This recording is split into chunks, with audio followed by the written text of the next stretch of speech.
Bienvenido a Iglesia Iberoamérica. Esperamos que esta prédica sea de bendición para su vida.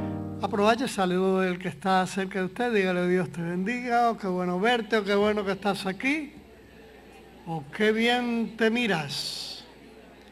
Tienes cara de domingo. Aleluya.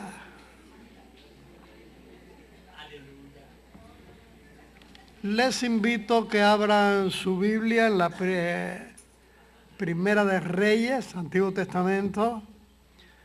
Primera de Reyes, capítulo 18. Primera de Reyes, capítulo 18. Y vamos a comenzar en el versículo 17. Elías había estado escondido de Acab y Jezabel por mandato de Dios.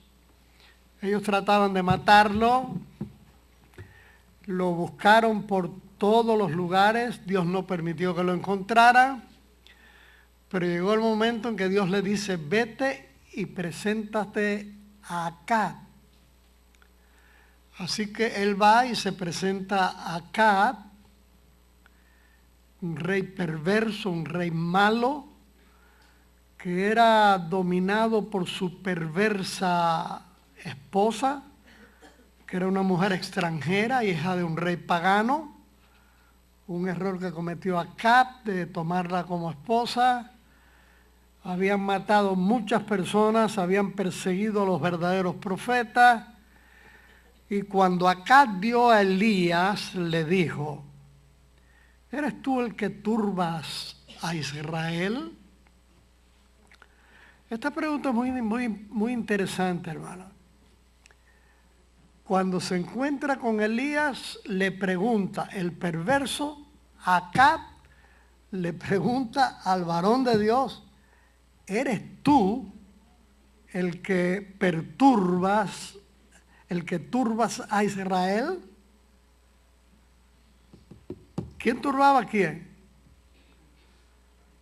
Y él respondió, versículo 18, yo no he turbado a Israel, dijo Elías, sino tú y la casa de tu padre, dejando los mandamientos de Jehová y siguiendo a los Baales. Así que uno representa la maldad, el otro representa la santidad y la justicia de Dios. El que representa la maldad le dice al que representa la santidad y justicia de Dios, ¿eres tú el que perturbas a Israel? Está cambiando los papeles. Pero el que representa la santidad y la justicia de Dios le dice, no soy yo, eres tú y la casa de tu padre. Por causa de los pecados de ustedes, de las maldades de ustedes, ustedes turban a Israel. Y esto me hace pensar en la maldad de los gobernantes modernos, gobernantes impíos. Quisieran borrar todo vestigio de Dios. Y aquí tenemos a los Estados Unidos. Tenemos estados sumamente liberales. Tenemos un grupo de estados aquí en los Estados Unidos que son conservadores. Cuando se dice conservadores, quiere decir que ellos están tratando de preservar aquellos principios sobre los cuales fue fundada esta gran nación. Según lo establecido en la palabra de Dios, los padres, los llamados padres de esta nación, eran personas que asistían a la iglesia, que estudiaban la Biblia y que en los momentos difíciles doblaban rodillas para pedir la dirección de Dios. Con el tiempo, eso fue cambiando poco a poco, viniendo personas de distintas partes de Europa, de Asia, personas que vienen del paganismo, personas ateas que han ido escalando peldaños en la política de esta nación y están tratando de hacer esta nación como cualquier otra nación donde no hay temor de Dios. ¿Me están siguiendo? Hermanos, yo recuerdo en los años 50, cuando yo me convertí de verdad, y comencé a conocer a aquellos misioneros de las Asambleas de Dios que llegaron a Cuba para llevarnos el Evangelio, la forma de vivir de ellos, sus enseñanzas, que era lo que habían aprendido en este país, que uno deseaba venir a este país, a conocer a este país, que ellos mismos nos decían que no era perfecto, porque uno llegó a pensar que este país era lo más glorioso. No perfecto porque donde está el elemento humano no hay perfección. Solamente cuando Dios gobierna hay perfección. Amén. Ustedes me están siguiendo, ¿verdad? Sí, tienen cara de estarme siguiendo. Lo cierto, hermanos, que aquí en este país hay una lucha sumamente grande que no le quepa duda, es una lucha espiritual. Donde hay gobernantes sumamente liberales, elegidos por personas que no buscan el rostro de Dios para votar. A nivel federal, estatal, municipal, y cada vez se escogen personas más alejadas de Dios, diciendo que todos los seres humanos tienen derecho a sus prácticas, aunque esas prácticas estén en contra de lo que Dios ha establecido en su palabra, porque es abominación a Dios. Cuando el actual presidente de los Estados Unidos, muy odiado por los latinos, diciendo que es enemigo de los inmigrantes, etcétera, etcétera,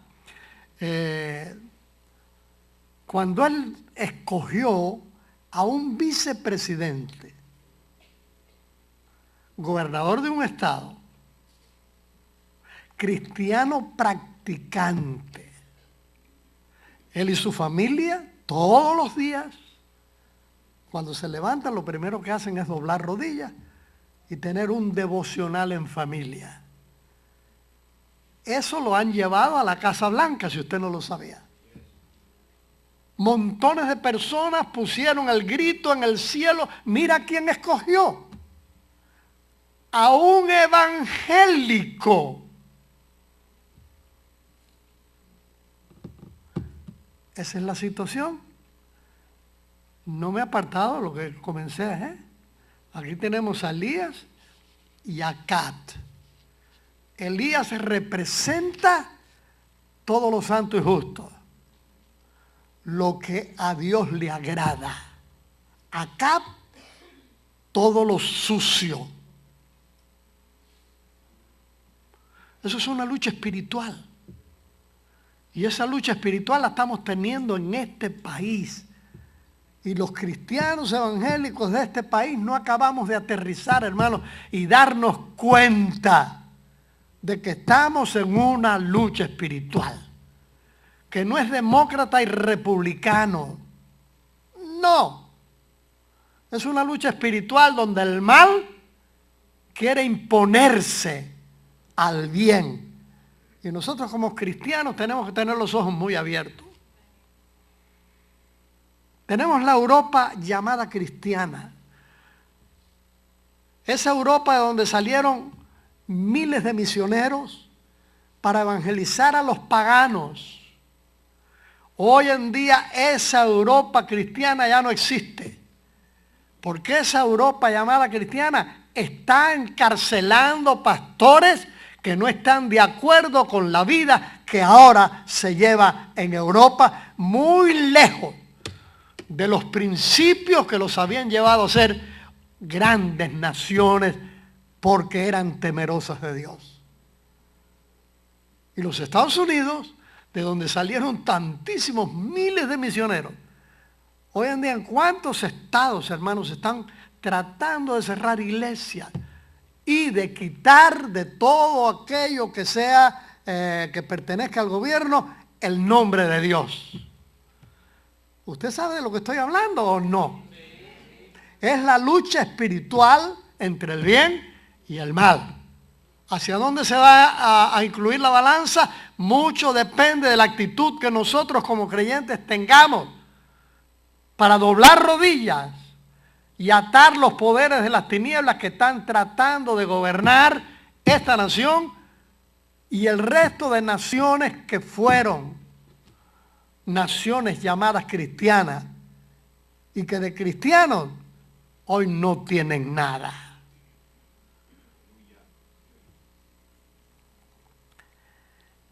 Hay un silencio muy ruidoso.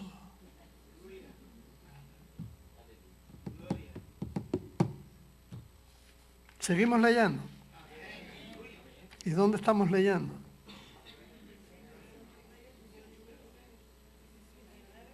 Cuando acá vio a Elías, le dijo: ¿eres tú el que turbas a Israel? Y él respondió: yo no he turbado a Israel, sino tú y la casa de tu padre, dejando los mandamientos de Jehová y siguiendo a los Baales, que era un dios falso, a quien le hacían sacrificio. Todo lo que Dios había prohibido, Israel lo había adoptado como una manera de rebelión en contra de lo que Dios había establecido. Versículo 19: envía pues ahora y congrégame a todo Israel en el monte Carmelo, y los 450 profetas de Baal y los 400 profetas de Acera, que comen de la mesa de Jezabel. Ella los alimentaba para que profetizaran mentira. Ahora, cuando dice Israel, aquí se está refiriendo a 10 tribus. Porque recuerden que hubo una división del reino. Israel se compone de 12 tribus, no de 10. ¿Sí se acuerda de eso? Ok. Entonces Acab convocó a todos los hijos de Israel, a 10 tribus, y reunió a los profetas en el monte Carmelo. Y acercándose Elías a todo el pueblo, dijo: ¿hasta cuándo claudicaréis vosotros entre dos pensamientos? Si Jehová es Dios, seguidle. Y si Baal, id en pos de él. Y el pueblo no respondió palabra. Nosotros tenemos que decir, Elías dijo Baal o Dios. Nosotros tenemos que decir el mundo o el Señor. Y estoy diciendo esto, hermanos, porque el mundo poquito a poco, a través de los años, se ha ido metiendo en la iglesia. La responsabilidad de la iglesia es ganar al mundo para Cristo, no dejarse ganar para el mundo. Voy a repetirlo porque no lo entendieron. La responsabilidad de la iglesia es ganar el mundo para Cristo, no dejarse ganar para el mundo. Y hay congregaciones hoy en día que todo lo que hacen en los días de culto es una imitación de todo lo que se hace en el mundo. Aún en la forma de alabanza, en la forma de vestirse, en la forma de hablar, dista mucho de aquellos hombres y mujeres que representaban en el culto la santidad y pureza de Dios.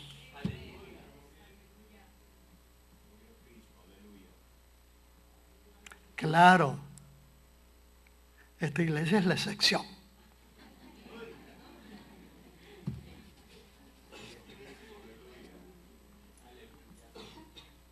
¿A poco no?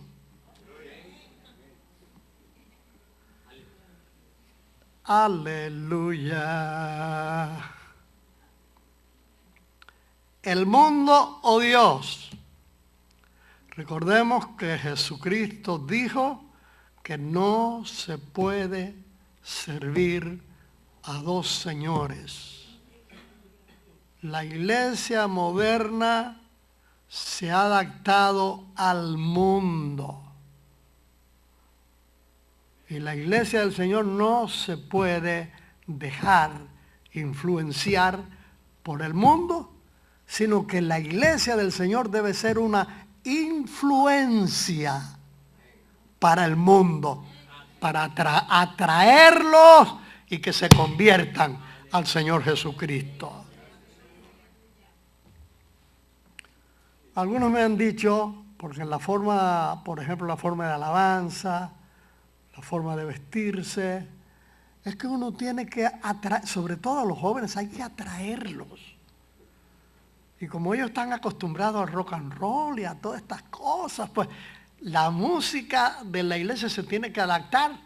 ¿Quién dijo? Eso es ceder terreno.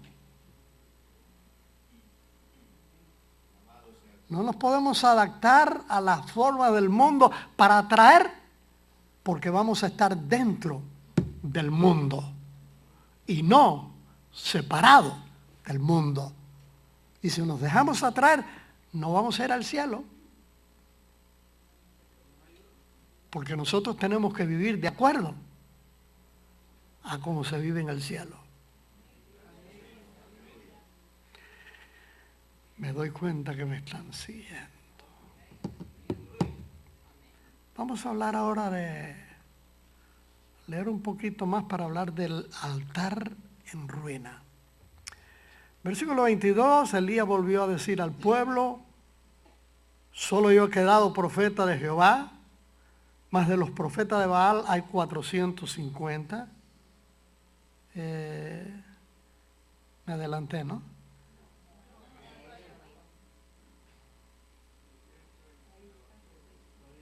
Okay, vamos al 20.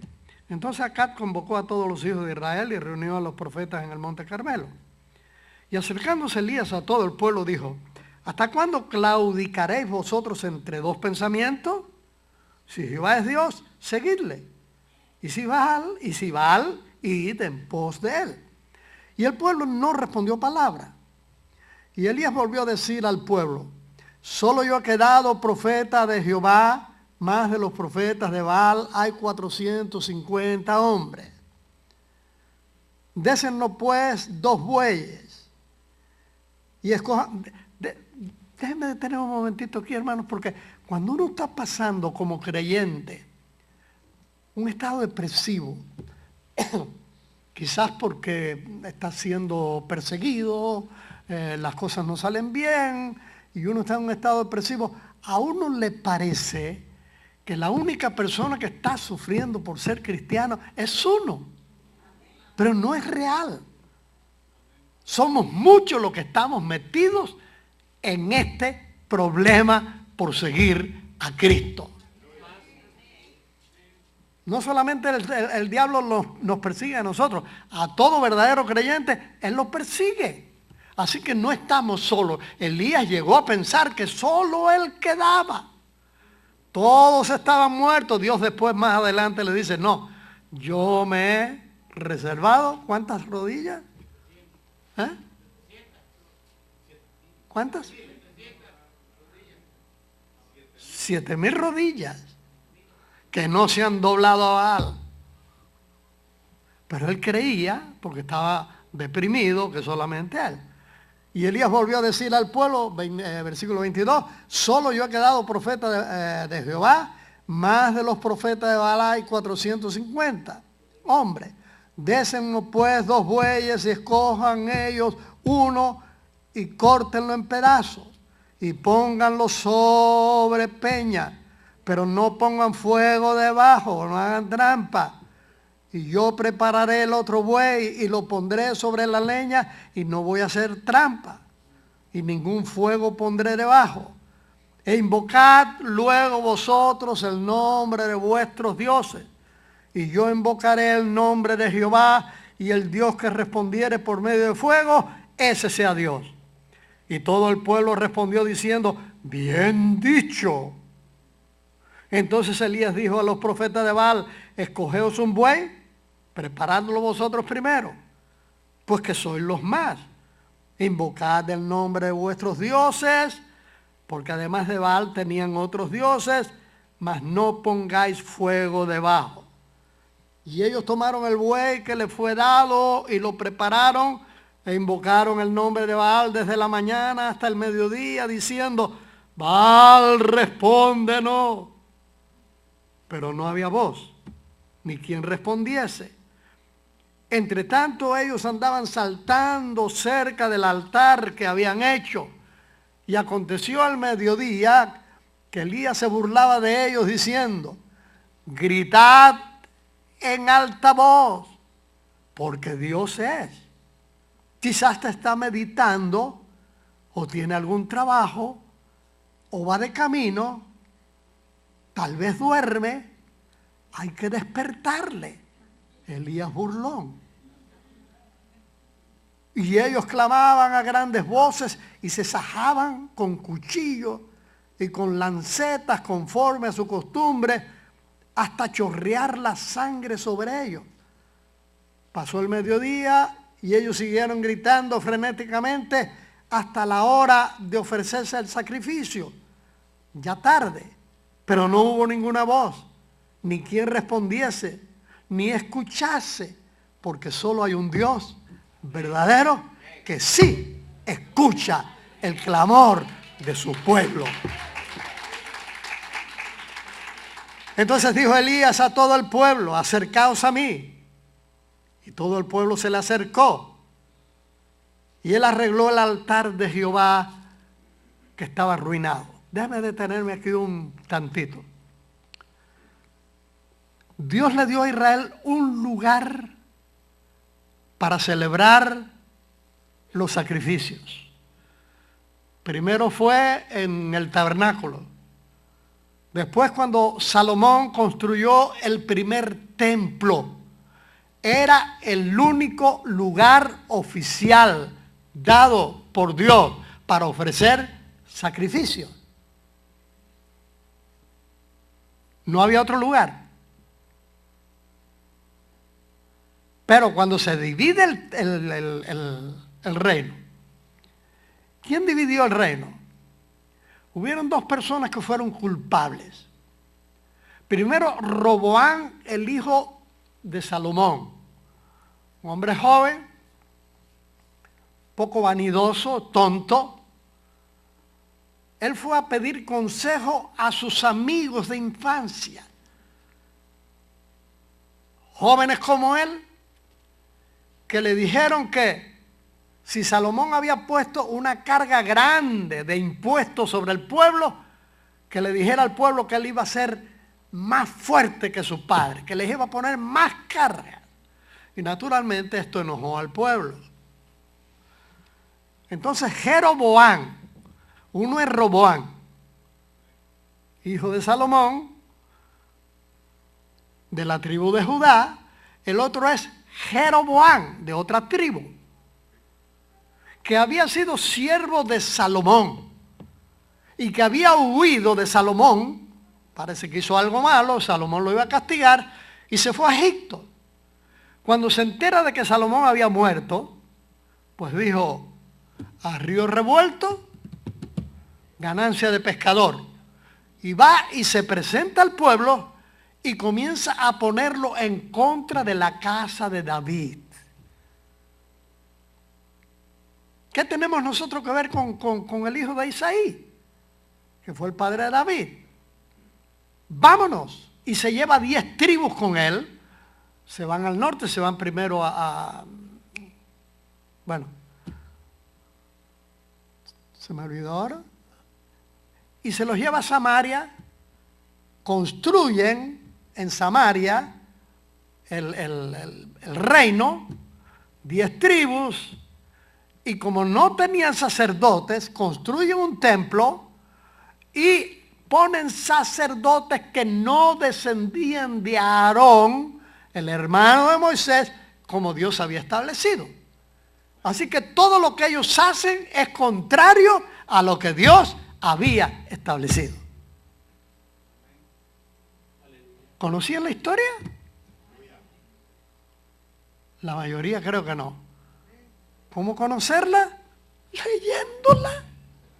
¿Y dónde la leo? No en ninguna revista. No en el Atalaya. Sino en la Biblia, la palabra de Dios. Si usted no lee la Biblia, hermano, está ignorando. Y cuando uno ignora, el diablo se aprovecha. Así que para que el diablo no se aproveche, conozca la palabra de Dios, estúdiala. Amén. Y ponen sacerdotes que no son sacerdotes. Un templo que no fue el que Dios mandó a construir. Que el que Él mandó a construir fue el que estaba en Jerusalén, el lugar donde debía adorarse. Y allí tenemos a la samaritana diciéndole a Jesús: nosotros adoramos en este templo, pero ustedes dicen que en Jerusalén se debe adorar. Y Jesús le dijo: tienes razón. Es en Jerusalén, entonces se debe adorar. Capítulo 4 del Evangelio de Juan. Y allí tiene ahora que Israel, que es una nación que Dios estableció sobre 12 tribus, los hijos de Jacob, pero como Él escogió una tribu para su servicio, la tribu de Leví, Dios hace de los 2 hijos de José 2 tribus para que hayan 12, porque la de Leví Él la escogió para su servicio. Pero un rey tonto, ¿quién fue?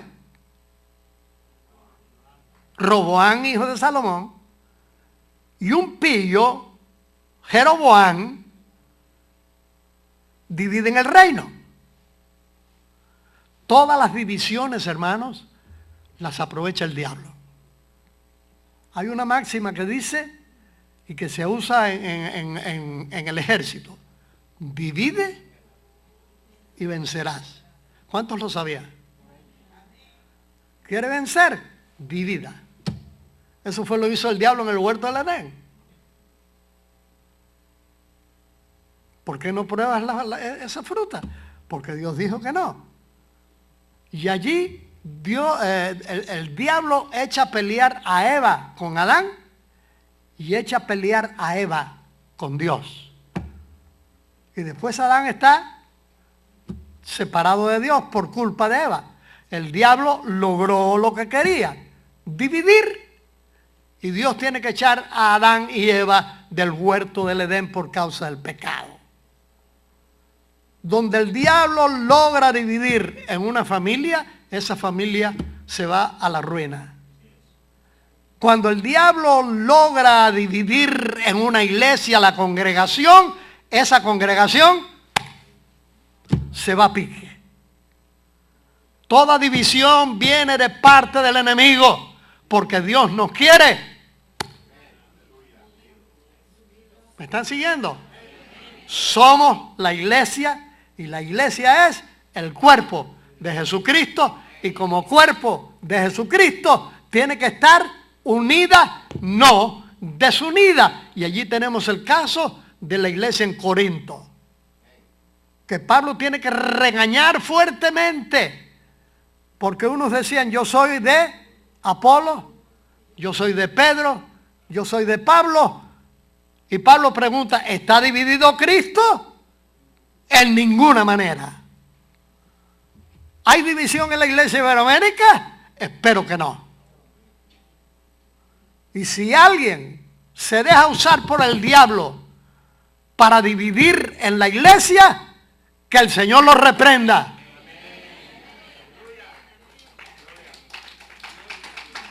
Porque la iglesia no está dirigida por hombres, está dirigida por el Espíritu Santo, si usted no se había enterado.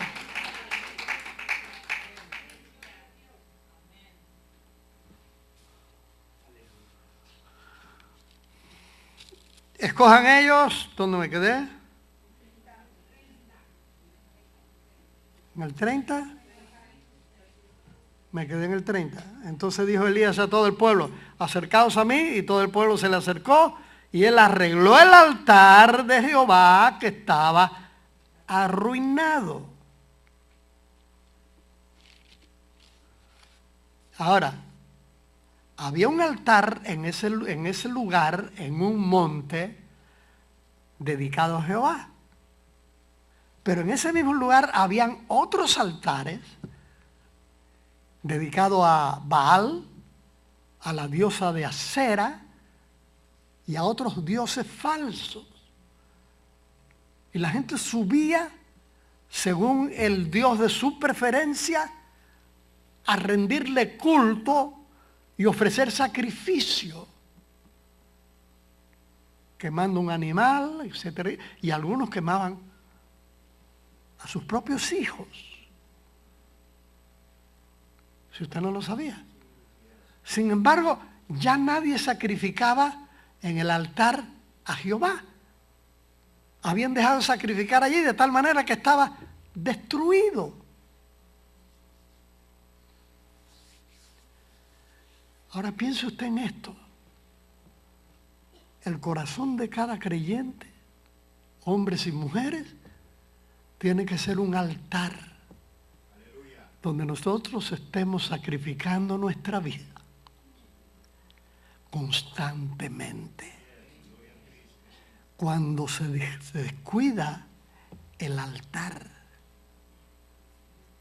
donde debemos adorar y gemir por los perdidos, ese altar se va descuidando y se va a convertir en ruina. ¿Me entendió? Voy a repetirlo.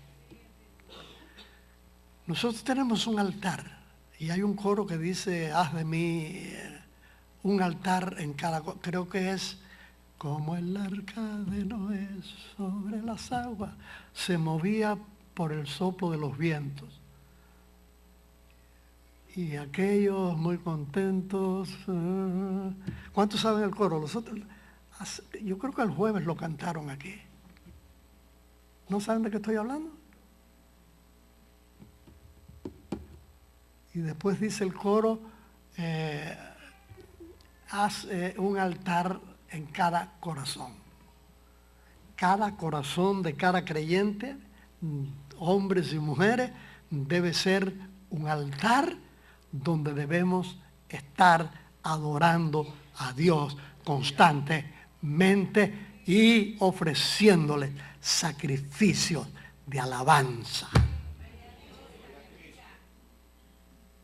Si usted quiere crecer espiritualmente, tener una vida espiritual saludable, que su corazón sea un altar las 24 horas del día.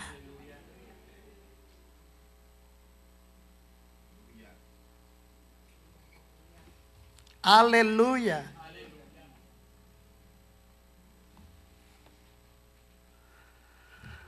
Allá vamos. ¿Ahora dónde me quedé? Y tomando Elías 12 piedras. Noten esto. El reino está dividido. Ellos llaman el reino de Judá al sur. 2 tribus, Judá y Benjamín. Las 10 tribus que se van al norte, peleadas con la descendencia de Isaí, se llama el reino de Israel. Pero era incorrecto. Porque el reino de Israel no está compuesto de 10 tribus. Está compuesto de 12 tribus. Y Elías le está recordando lo que estaban allí en el monte, con el rey enfrente, y todos los profetas de Baal y los profetas de la diosa Acera. Les está recordando Israel no son 10 tribus, son 12 tribus. Por eso coge 12 piedras, una por cada tribu. Israel tiene que ser uno, no dos. Cristo no está dividido. Cristo es uno solo. Y su iglesia es una sola. No podemos estar divididos. Recordemos el Salmo 133. Si lo sabe de memoria, mirad cuán bueno y cuán delicioso es habitar los hermanos juntos, en armonía, como un solo hombre, unidos. Así debe ser el pueblo de Dios, así tiene que ser la iglesia del Señor que Él compró a precio de sangre. Una sola. Donde hay división está el diablo. Yo llevo muchos años en el Evangelio, hermano, muchos años en el ministerio, ya 63 años predicando después que me gradué del Instituto Bíblico. Y he conocido iglesias que se han destruido porque hubo una división y a mí me pasó. Una iglesia nueva donde me mandaron, había sido inaugurada por un joven del Instituto Bíblico que tuvo que regresar a graduarse. Me enviaron a mí. El grupo era nuevo, pequeño, y 2 mujeres se empezaron a pelear. Una de ellas era bruja y estaba yendo a la iglesia. Y se empezó a pelear con la otra, y un grupo se fue con la bruja, el otro grupo con la otra. Oiga, y a pesar de que visité, no hubo manera de unirlas de nuevo. Y se desintegró aquel grupo por seguir caciques, líderes que quieren tener privilegio, ser reconocidos. Y cuando se permite eso en la iglesia, si no se ataja, hay destrucción. Y no se puede permitir. Entre col y col una lechuga, porque me viene bien, por lo que estamos estudiando. Entonces dijo Elías a todo el pueblo: acercaos a mí, y todo el pueblo se le acercó, y él arregló el altar de Jehová que estaba arruinado. Y tomando Elías 12 piedras, conforme al número de las tribus de los hijos de Jacob, al cual había sido dada palabra de Jehová, diciendo: Israel será tu nombre. Edificó con las piedras un altar en el nombre de Jehová. Todo lo hizo en el nombre de Jehová. Y todo lo que hagamos, dice el apóstol Pablo, lo tenemos que hacer en el nombre de Jesús y para Jesús. Edificó con las piedras un altar en el nombre de Jehová. Después hizo una zanja alrededor del altar en que cupieran 2 medidas de grano. Preparó luego la leña y cortó el buey en pedazos y lo puso sobre la leña y dijo: llenad 4 cántaros de agua y derramadla sobre el holocausto y sobre la leña. Y dijo: hacedlo otra vez. Y otra vez lo hicieron. Dijo: aún hacedlo la tercera vez. Y lo hicieron la tercera vez. De manera que el agua corría alrededor del altar. También se había llenado de agua la zanja. Cuando llegó la hora de ofrecer el holocausto, se acercó el profeta Elías y dijo: Jehová, Dios de Abraham, de Isaac y de Jacob. Está hablando de unión. Abraham, Isaac y de Israel o Jacob. Sea hoy manifiesto que tú eres Dios en Israel y que yo soy tu siervo y que por mandato tuyo he hecho todas estas cosas. Respóndeme, Jehová, respóndeme, para que conozca este pueblo que tú, oh Jehová, eres Dios y que tú vuelves a ti el corazón de ellos. Entonces cayó fuego de Jehová y consumió el holocausto, la leña, las piedras y el polvo, y aún lamió el agua que estaba en la zanja. Viéndolo todo el pueblo se postraron y dijeron, ¿qué dijeron? Jehová es el Dios. Jehová es el Dios. Hay uno solo. Entonces Elías dijo, prended a los profetas de Baal para que no escape ninguno. Y ellos los prendieron y los llevó Elías al arroyo de Sison y allí los degolló. Entonces Elías dijo a Acab, sube, come y bebe porque una lluvia grande se oye.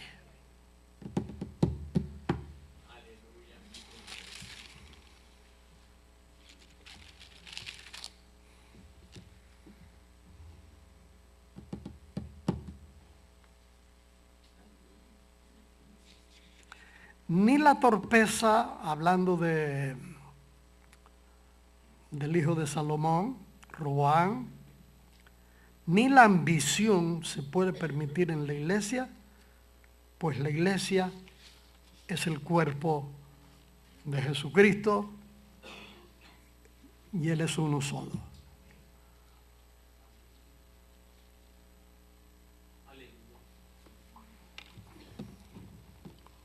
¿Aprendió algo?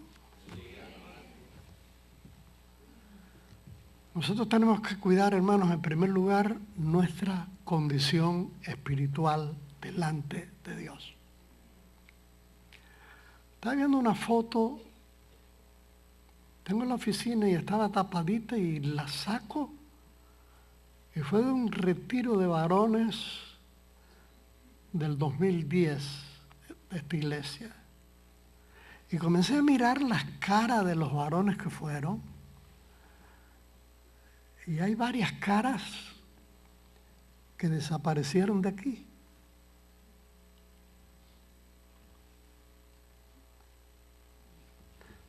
Me acuerdo de este, pero ¿qué pasó con ellos?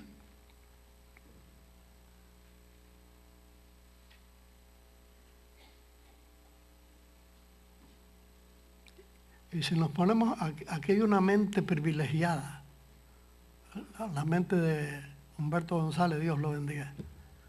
Ese hombre se acuerda, oiga, ellos vinieron aquí en el 1979. Tiene una mente que Dios te bendiga, tu mente, hijo, te la guarde. Y él a veces se pone a recordarme, ¿se acuerda, pastor, de...? Y yo trato de acordarme. ¿Y qué pasó? Es cierto, muchos se murieron, otros se mudaron a otros estados, a otras iglesias, pero ¿cuántos se apartaron? ¿Por qué se aparta la gente después de conocer a Cristo? De gustar de su presencia, de disfrutar de esa comunión íntima con el Señor que es tan maravilloso, que es lo que nos sostiene en el camino. ¿Por qué se apartan?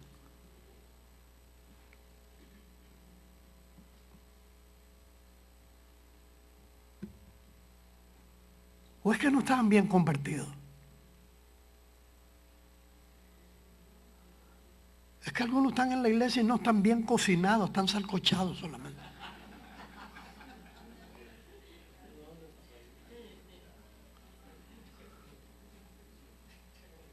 Mire, aquí tengo una cara que pasa tiempo y no lo veo, pero es que se mudó para Tijuana.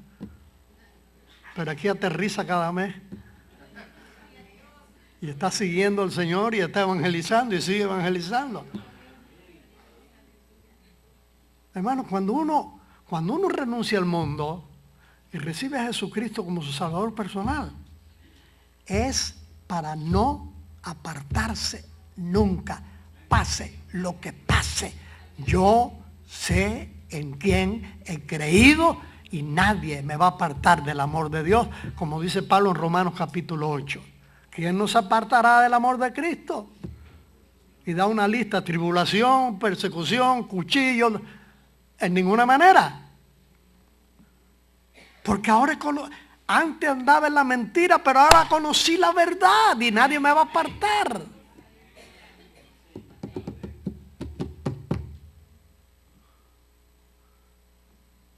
acuérdate, la eternidad es una realidad. Y todos, lo creamos o no, vamos a entrar en la eternidad. ¿Cuándo? Cuando nuestro espíritu se separa del cuerpo, va para la eternidad, para uno de dos lugares, o para abajo o para arriba. ¿Quién determina? Lo que tú hayas creído, lo que tú hayas practicado. Si tú te negaste a recibir a Jesucristo, ya estás determinado, vas para abajo, lugar de tormento. Pero si tú no rehusaste entregar tu corazón a Cristo y lo invitaste, lo dejaste entrar, es para serle fiel hasta que la muerte nos separe. Amén. Con la eternidad no se puede jugar. Y Él dijo, yo soy el camino, la verdad y la vida, y nadie viene al Padre si no es por mí, dijo Jesús. Ni el Papa puede ir al cielo si no es por Cristo. Pero dijo también en Juan 3:36, el que tiene al Hijo, tiene la vida. Mas el que es incrédulo al Hijo, no verá la vida, sino que la ira. Palabra fuerte, lo dijo Jesús, está sobre esa persona. ¿Por qué esas palabras tan fuertes?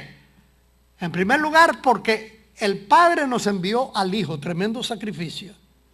El Hijo quiso venir, tremendo sacrificio. Dejó su gloria y vino a este mundo.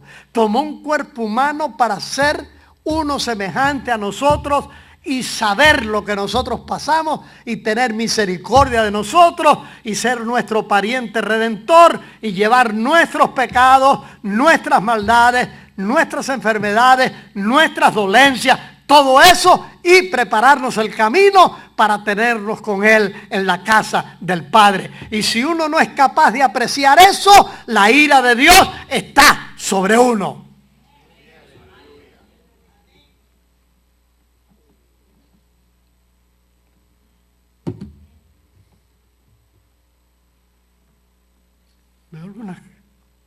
Veo algunas caras asustadas. ¿Es que no estás preparado? ¿No estás preparada? Pues cierra tus ojos. Padre, gracias te damos. Gracias por amarnos. Gracias por haber estado con nosotros. Nos gustaría que nos visitara en Iglesia Iberoamérica, 2805 Belgrave Avenue, Huntington Park, California 90255. O si desea contactarnos, puede llamarnos a nuestro teléfono 323-588-1611 o escribirnos a info@ministeriosiberoamerica.com.